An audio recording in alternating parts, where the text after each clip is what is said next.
I'm gonna mute all you guys.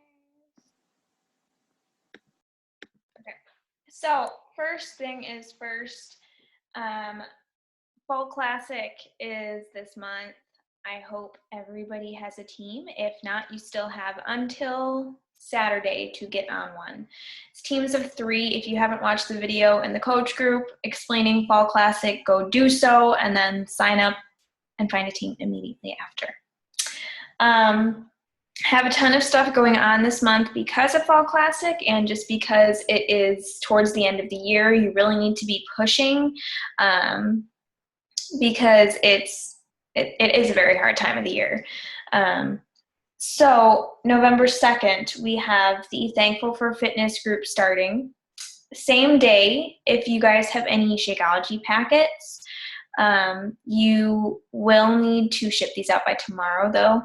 We have a 5-day bad habit shakedown. It's a clean eating Shakeology group, and it's just 5 packets. It's a clean eating group. It's really good to help get people interested in Shakeology that have been too nervous to actually commit to a full 30-day challenge with a challenge pack.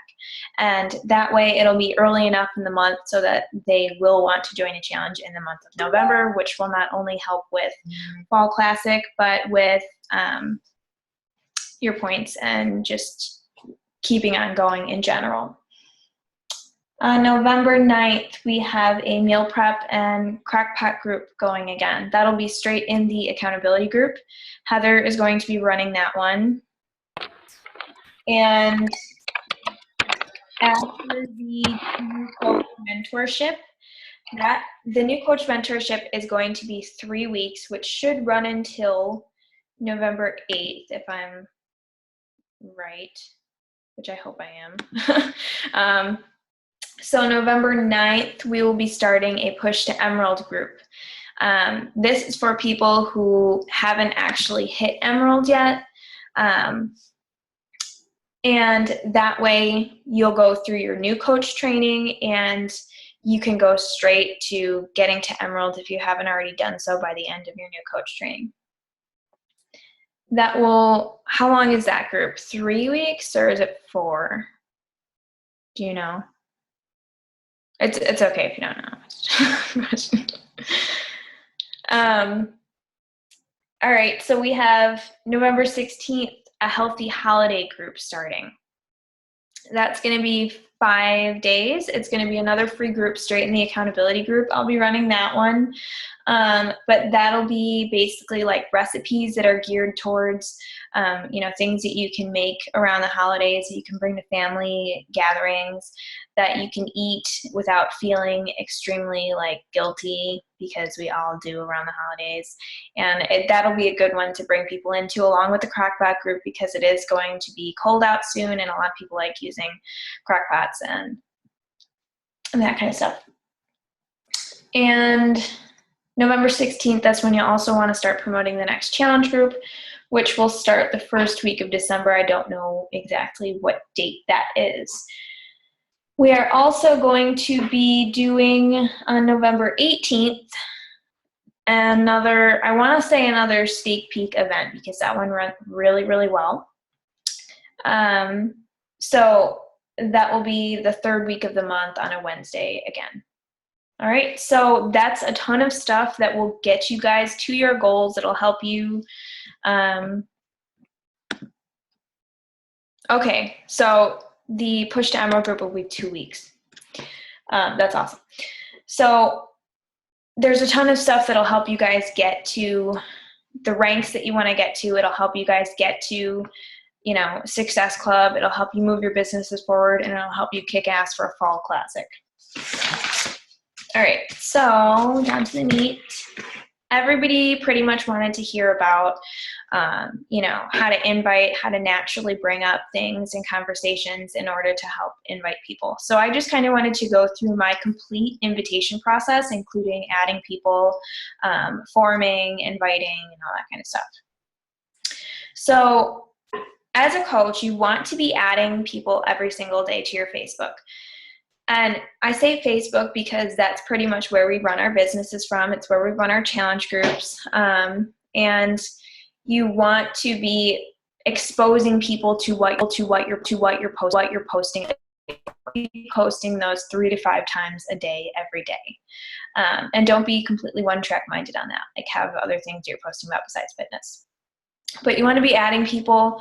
You can add from Facebook groups. You know, if you're having a good conversation with somebody,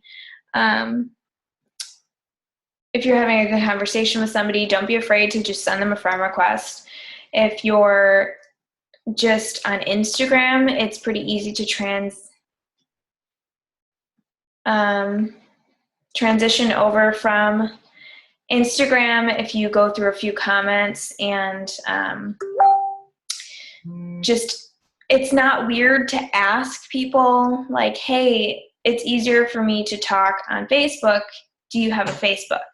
That's how I've actually brought a lot of people over from Facebook or from Instagram, and that's pretty much exactly what I do. I go through a few comments and I just talk to them. I mean, really, you just talk to people and ask them if they have a Facebook.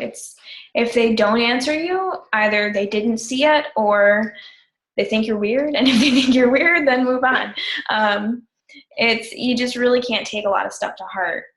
You can do a Facebook graph search. If you don't know what that is, I will show you guys really quick, actually, because a lot of people don't know what that is. All right, so it's just this up here, the Facebook search. So you can search like women who like, so you can even see things that I like search. So women who like kickboxing and live in Buffalo. And then you would go to people. Goes a little bit slow. And this just, I mean, apparently there's not that many people with that, but it usually brings up this whole giant list of people that you can add as friends or you can message. And it's a very, very useful tool in order to make new friends of people that actually relate to things that you are interested in. You can just search for pages of, you know, things that you're interested in. Like I like to search, I'll go to Tone It Up's website a lot, or not website, Facebook page a lot, and I'll add people to Facebook from there. And you can always send them like a little message either before you add them or after. After is actually typically better because that way they'll see the message rather than having it go to their other folder. And just tell them, you know, like, hey, it looked like we had similar interests. I just want to add you as a friend because whatever. All right, so that is adding friends. You want to make sure that you're adding like 2 to 3 people minimum a day to Facebook, so that way you're growing your market every day. For forming, for those of you guys who don't know what forming is, shame on you, but it's basically family, occupation, recreation, and message. So family, I'm just going to give you guys a bunch of examples of questions that you can ask for all of these. And you just, like I'm saying, you get to know people. You just have a normal conversation. Don't think in your head like, they're going to think I'm weird because I'm just talking to them. You're just talking to them. It's okay. So for family, are you married? How long have you been married? How'd you and your husband meet? Do you have kids? How many kids do you have? What are your kids' names? How old are they? Do you homeschool? Are you going to have any more? You just flow with the conversation. And typically, it's not just like you asking them the questions. They ask you these questions back too. Occupation, what do you do for work? Does your husband work? What do you, do you work? What does your husband do? What do you do? How long have you done that for? How did you get into that? Do you like what you do? What don't you like about what you do? Have you always wanted to do that? If you didn't always want to do that, what did you want to do when you were younger? Why didn't you do that? Did you go to school for that? You know, you just continue asking questions. Recreation. What do you like to do for fun? What do you like to do with your family? How long have you been doing those things? What sparked your interest in doing those things? How'd you get into it? Form message. What message means is throughout all of this talking to people, you're kind of getting a feel for what they want. And a lot of the times when you're talking to somebody, like say for occupation, if they're a stay-at-home mom and they're like, well, I didn't want to send my kids to daycare. I wanted to work, but it just cost too much money to send them to daycare, and I just ended up staying home. That could be so easy to just jump on and be like, well, have you ever thought of coaching? But you don't want to do that. You want to get to know people first before you're going to send that message out. So you want to find something relatable in all of that text that all of that conversation that you had talked to them about, and find a need for what you have to offer with that. And you lead the conversation. A lot of times people will, like I said, you'll ask somebody what they do, they ask you what you do. And when I talk about what I do, I don't say I'm a Beachbody coach typically. I usually say I'm an online health and fitness coach. And, people will ask me about that.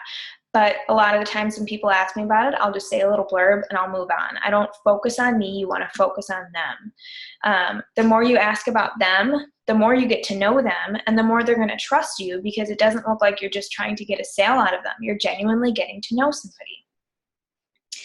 So once you found that message, once you delivered that message on, well, I know that you said that that you have been wanting to work out, but you just haven't had the time to go to the gym. I actually work out from home, and I'm in a bunch of online groups, and it really helps me to stay motivated, accountable, whatever. So you're leading that conversation, you're delivering that message in a non-creepy, non-salesy, not like word barfy way. And you invite them. You can invite them through a personal message. I love to invite through events because it kind of takes the pressure off of you of, actually delivering that personal message without feeling like you don't know how to bring it up. So when you do an event invite, you are getting people replying yes that typically are interested. And a lot of the times they're people that you didn't even know would be interested. And you kind of want to make sure that the people that you are inviting, you think would be interested, because you only are allowed 500 invites per event. And if you just invite, you select your entire friends list, typically there's going to be a lot of people who would never even be interested in it, or might be distributors for another company, or, whatever. So I like to use event invites, because when somebody replies yes, I will reach out to that person and I'll say, hey, you replied yes to my Thankful for Fitness support group, and I would love to talk to you about it. That way they're like, oh yeah, I was wondering what that was. Can you just tell me more about it? And then if you haven't already started to form that person, you go straight into forming. You do that entire process, and then you lead it to inviting, except the whole weirdness about inviting is kind of taken off the table, because that's how the conversation started out.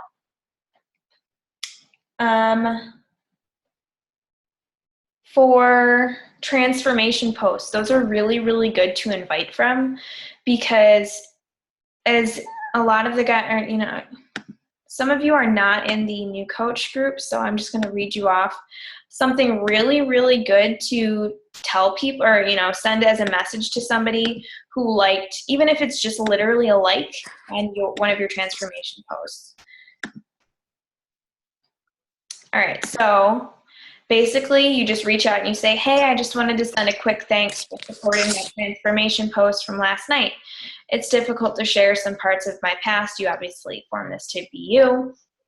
And I know it's just a like, but it really does mean the world to me, and the support helps to keep me pushing forward on my journey. So thank you.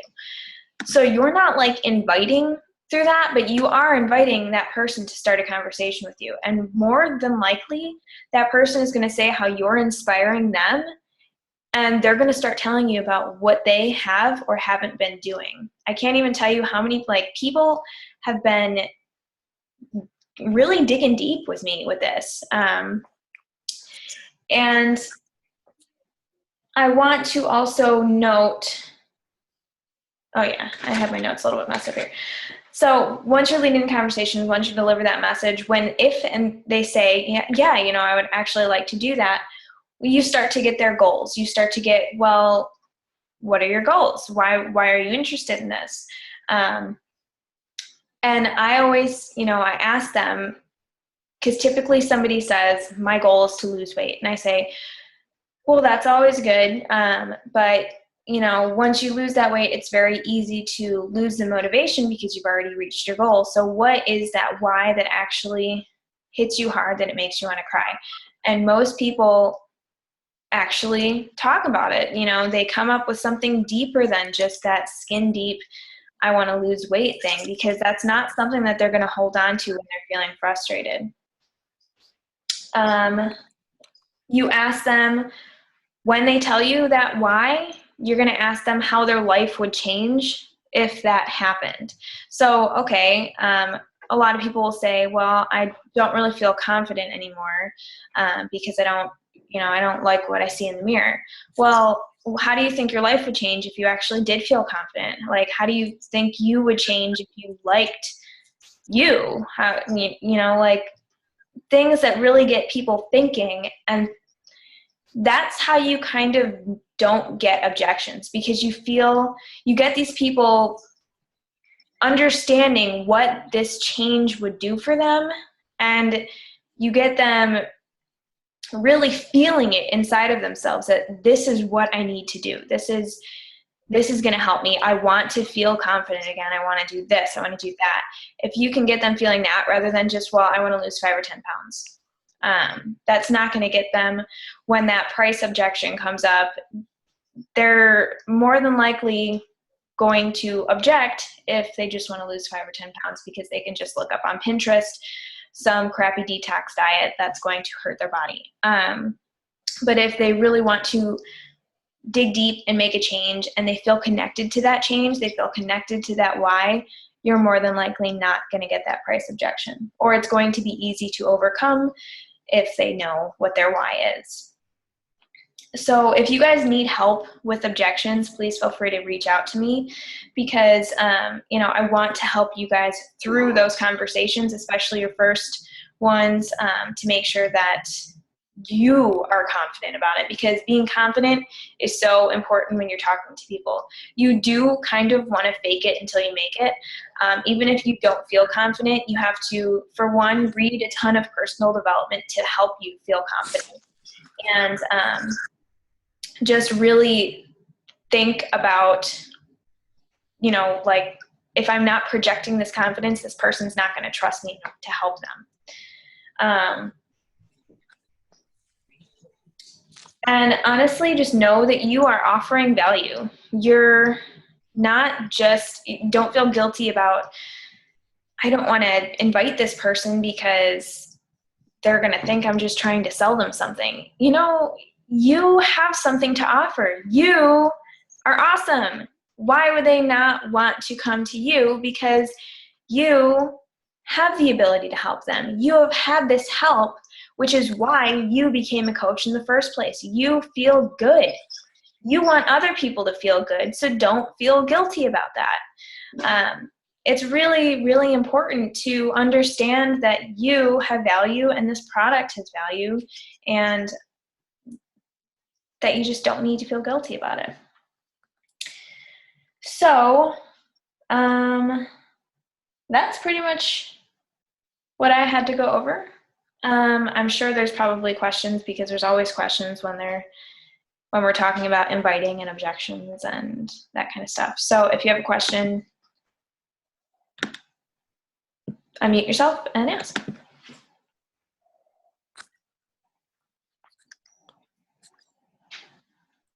Are there no questions? Oh, can you hear me? Yeah. Okay. I thought I pressed unmute and it didn't. So would you recommend inviting straight into a group, like posting your event invite? Because that's what I've been doing with a couple of groups.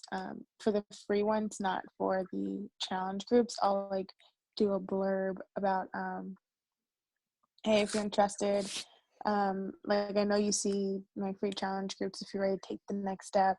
I'll do that kind of blurb and see who comments, likes, or puts a message on it. And then I'll message them individually. So are you talking about like posting that on your personal page or in actual groups?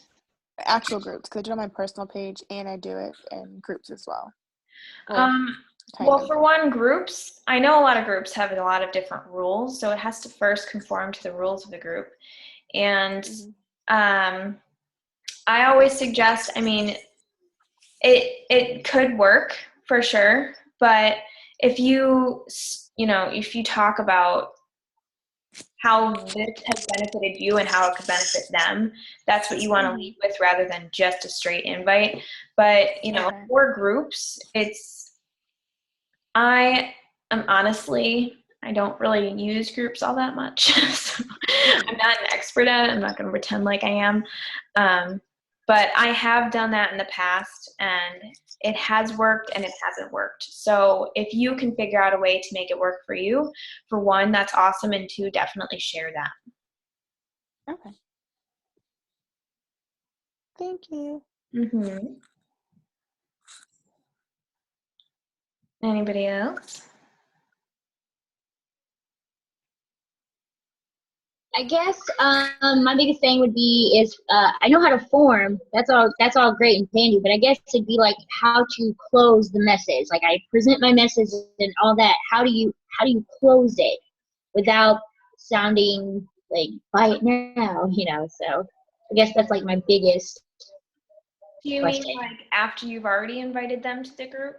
Yes, after you already invited them and they've come up with a million excuses and you're still, you keep going and going. I feel like, I don't care if I sound pushy because I know that it works. I've lost over 60 pounds, so I don't really care at that point. But I guess it's just like my closing message, per se, to have less of that push and pull. It definitely depends on the conversation, but it also depends on what you're inviting them to too. So like if you're inviting them to a free group and they just really do not want to sign up for a free account, don't waste your time, just follow up in a month.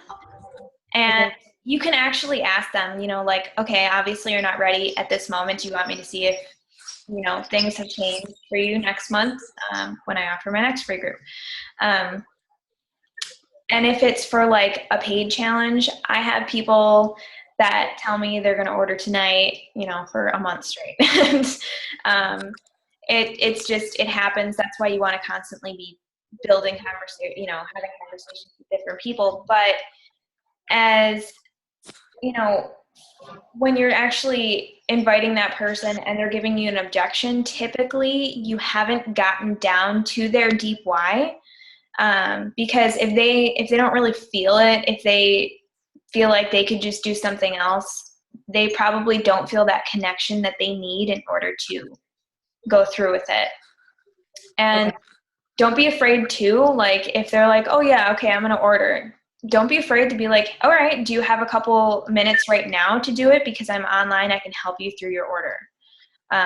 Because that way it'll actually, close it out, get it done, they're in. Gotcha. Okay. Does that answer your question? Okay. Heather said she had something to say about that too.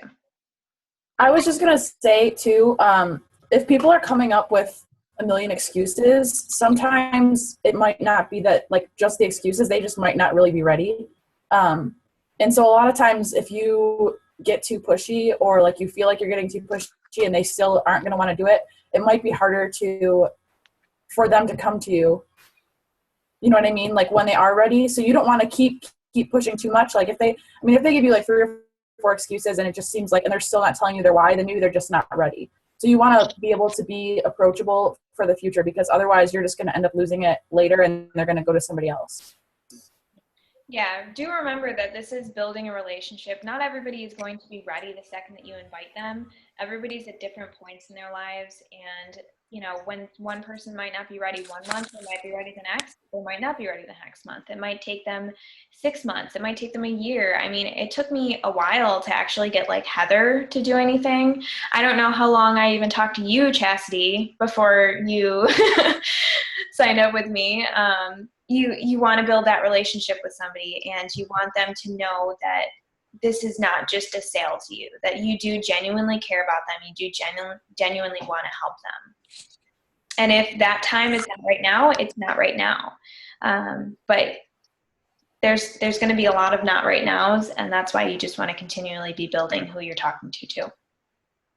And at the same time, like your time is valuable too. So you don't want to sit there and, you know, not only are you just like wasting their time and maybe ruining a relationship, but you're also kind of just wasting your time trying to force the thing to happen. You know what I mean? So you want to make sure that you're assessing it and making sure that you're not wasting your time too. And that's going to be like a straight road to getting very frustrated too. Yeah. All right. How do I close out a post on Facebook or Instagram? I sometimes have a hard time closing a post. That's why I'm asking. What do you mean? Like, what do you mean? Like typing out a post? She probably means like a call to action. Okay, so how mine typically go is I'll talk, you know, about something that I've been struggling with, how I'm overcoming it, and how I can help them in my next group. That's basically what I do, like every single post.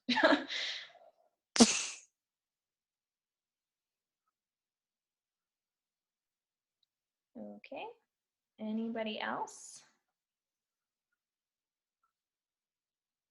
Did you guys find this helpful?